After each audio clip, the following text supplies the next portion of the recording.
When Paul and Georgean Kyle moved to Austin from Houston in the 70s, they never realized how much their lives would change. They never imagined that they'd own 8 acres on the Balcones Canyon land to eventually donate to the Travis Audubon Society. Now, their Chaetura Canyon, named for the chimney swifts they safeguard, is part of a 15-acre bird sanctuary and nature preserve managed by them, Travis Audubon, and the Driftwood Wildlife Association. We stepped foot on the property and fell in love with it. They wanted $70 down for 3 lots, and we didn't have $70, so our friends loaned us $35, and we put the money together, were able to purchase the property. Novice carpenters, they built their house into the hill, initially without electricity. We built the foundation with hand tools. By the time we got the foundation built, it was pier and beam. We found enough money to buy a small generator, and that gave us the capability of running a skill saw, which helped a lot, kind of sped things up quite a bit. The canyon gave them a new perspective on gardening.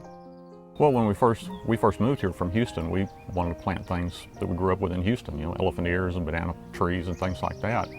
But fortunately, they all died out, and the only things that lived were the native plants. They weren't bird experts either. Birds discovered us while we were constructing our home. Wrens and woodpeckers would come into the unfinished rooms and hunt for insects or just try to find a little place for their own bedrooms. And they captured our imagination, and we began studying and trying to identify the different species. And as we learned more, we discovered that the native species really need the native plants because they've all evolved together. And there are many species of plants that can be naturalized, that are somewhat beneficial, but none of them are as helpful to the wildlife as the native indigenous species. And we discovered that just by leaving things alone and just plugging in a few natives, the birds, the wildlife came in and actually brought other plants that were native to the area in their droppings. And so now we have quite a wonderful little variety of native plants that help all different species of wildlife. One thing that helped was fencing a small portion against deer and opening up the canopies of ash junipers to encourage understory trees. And once we fenced the deer out, we noticed that a lot of things started to grow up in the understory that weren't there before. Paul put his juniper trimmings to good use. He also used them in his gentle trail building.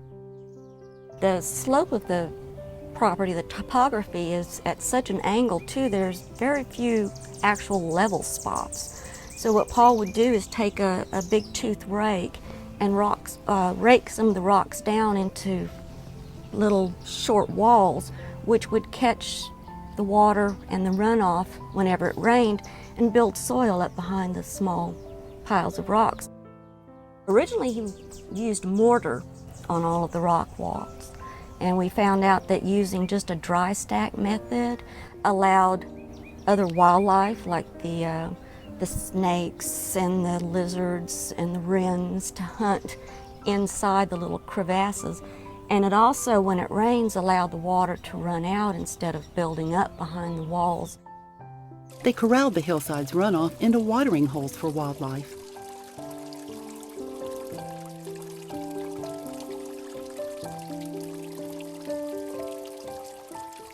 Serene observation points are essential. To gather small groups at monthly events, they built a classroom.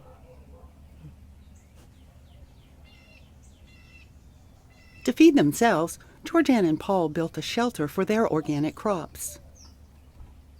But to attract essential pollinators, plants beyond the screens guarantee support. These days, the Mustang grapes are devoted to wildlife that dine on them or nest in their thick screen. They only use feeders near the house for a deck and inside view of the birds that get primary nutrition from the canyon.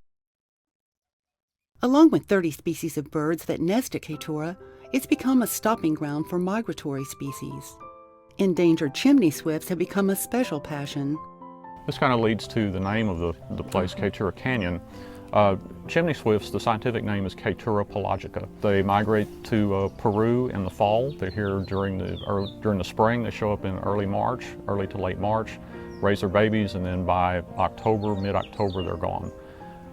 Chimney swifts, like all of our neotropical migrants, are declining, so much so that they're listed as a threatened species now in Canada, where their populations are down by more than 95%. Here in the United States, populations are going down. They're not as dramatic as that, but we probably have half the chimney swifts that we had in 1960.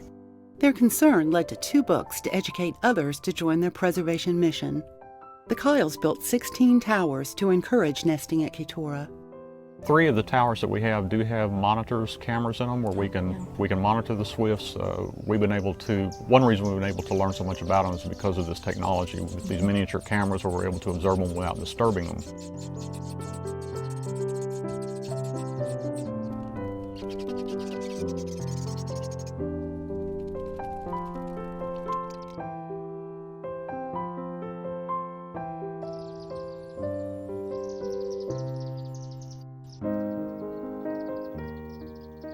To preserve the preserve they've created, in 2006, they made a big decision. We signed over the house, the land, basically everything we own to Travis Audubon. And it'll be maintained in perpetuity as a bird sanctuary.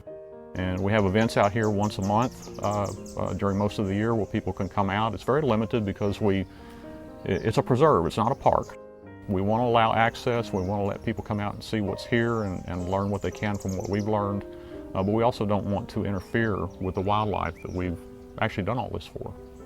This planet is more than just humans, and there needs to be a little more concern and thought to other species that share this world with us.